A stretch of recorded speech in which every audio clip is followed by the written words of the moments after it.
Mesdames, Messieurs, bonjour. Je m'appelle Victor et aujourd'hui je viens vous parler de la présomption d'innocence. Mon texte s'appelle « Partiri ». Il y a des gens qui disent « on est cerné par les cons ». Ah c'est vrai, mais on ne se rend pas compte à quel point. Coluche est mort en 86, les cons ont bien évolué depuis. Darwin avait raison, ils se sont adaptés, ils ont survécu, ils ont prospéré. Alors je vous invite, mesdames, messieurs, à plonger un bref instant dans la vie d'un con, Lucas. Lucas, 19 printemps, première année de droit, 1200 abonnés. Lucas n'a jamais caressé les pages du code pénal, trop aride pour ses doigts qui swipe, trop épais pour son attention qui glisse. Lucas n'a jamais foulé le marbre d'un prétoire, hormis pour contester un radar. Pourtant, Lucas a dévoré en une nuit fiévreuse une saison entière de fait entrer l'accusé. Et depuis cette nuit-là, Lucas sait. Lucas détient la vérité. Ce matin donc, tel Moïse descendant du Sinaï, Lucas livre au monde un réquisitoire de 47 tweets. Sa sentence tombe. Norman Tavo doit être incarcéré pour viol. L'ouverture frappe fort en tant que juriste. 2 semestres de faculté et pourtant juriste. Diplômé de l'école Netflix, agrégé de Touche pas à mon poste, major de sa promotion Snapchat, doctorat honoris causa de l'université de YouTube. La vérité de Lucas. Vérité vintage déjà, car dans 3 jours, Lucas aura trouvé sa nouvelle proie. Alors, bienvenue, mesdames, messieurs, dans le nouveau temple de la justice française, tribunal de première instance Twitter, cour d'appel Instagram, cour de cassation TikTok. Désormais, mesdames, messieurs, j'aimerais vous faire changer de peau. Je vous invite à endosser le destin de Norman Tavo, de son pseudonyme Norman. Certains ici le connaissent peut-être comme un des pionniers du YouTube français. Humoriste d'une nouvelle génération, votre inspiration commence à 16 ans. Puis vient la gloire, les succès, les masses d'abonnés.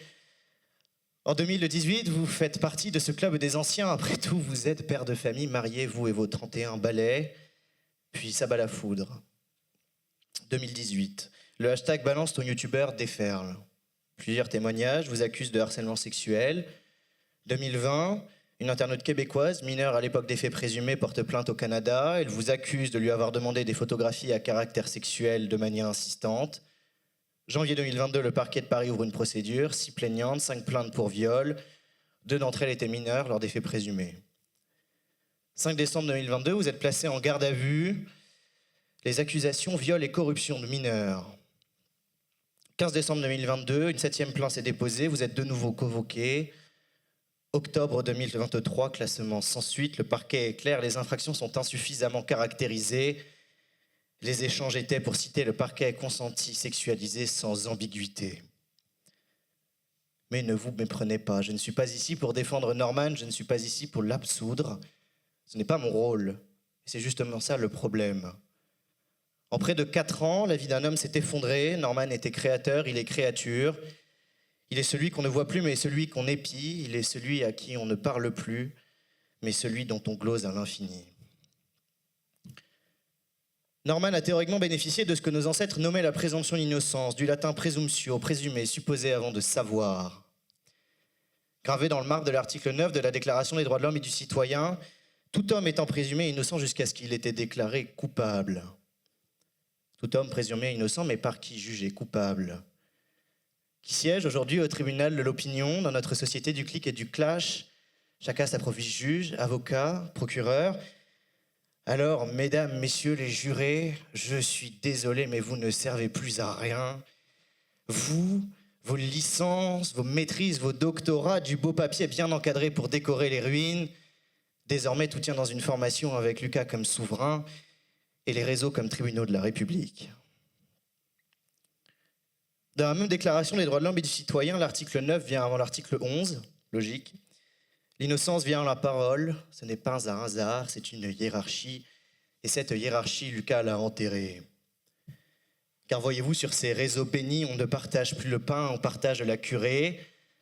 On divise, on découpe, on démembre. Partiri, disaient les latins, partager, diviser en morceaux. Partiri, partager, c'est déchirer. Partiri, le partage, c'est le dépeçage.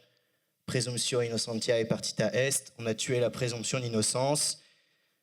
Et voilà comment naît la bête immonde, la foule digitale, hydre aux 1000 écrans. Sans conscience car aveugle, et au royaume des aveugles, les Lucas sont rois. Et pourtant,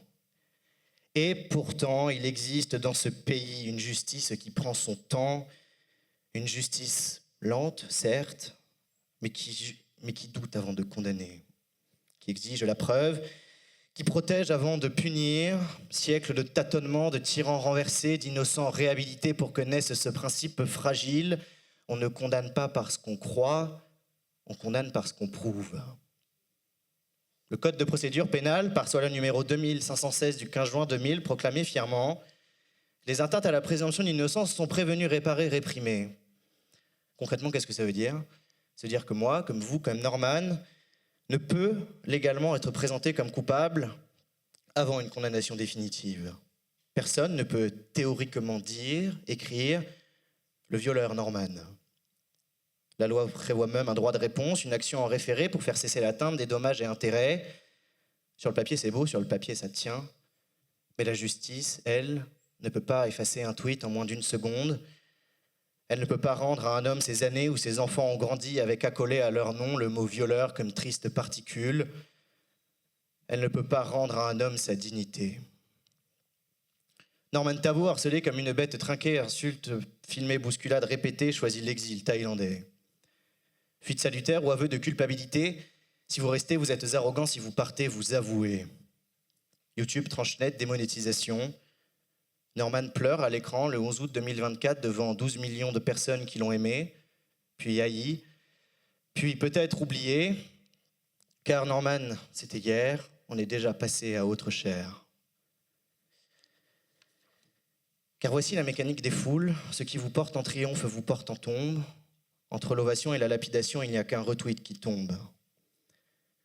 Si vous restez, vous êtes arrogants, si vous partez, vous avouez, et certains sous les coups des Lucas ont préféré partir loin, très loin, là où les foules ne peuvent plus nuire, là où mourir, c'est la seule façon de sourire.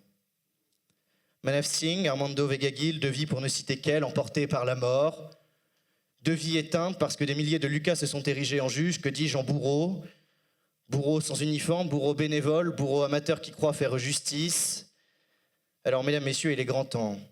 Grand temps de redonner à l'innocence ses droits, grand temps d'éviter les Alfred Dreyfus des temps modernes, grand temps de renforcer les dispositifs juridiques. La loi numéro 2020-766 du 24 juin 2020 visant à lutter contre les contenus haineux sur Internet, c'est un début, certes, mais trop timide. Grand temps de penser à nos enfants, à notre jeunesse, cette génération qui grandit en pensant que la justice se rend sur TikTok, que la culpabilité se mesure en retweet. Il est grand temps de comprendre que la présomption d'innocence ne protège pas seulement les coupables, elle nous protège tous. Nous tous, mesdames, messieurs. Nous tous, fragiles brindilles face au bûcher médiatique, car la prochaine brindille jetée aux flammes pourrait porter votre nom. Demain, c'est votre nom que scandera la foule, votre visage que dévorera l'écran, votre vie que consumera le mensonge. Et il sera trop tard pour crier votre innocence dans le fracas de la condamnation. De toute façon, il n'y a pas de fumée sans feu, sauf que parfois, mesdames, messieurs, la fumée n'est que du vent, le souffle des cons qui inventent les braises. Je vous remercie. Et Madame Grimont, j'aimerais bien que vous supprimiez cette vidéo que vous avez prise sans mon consentement. Je vous remercie.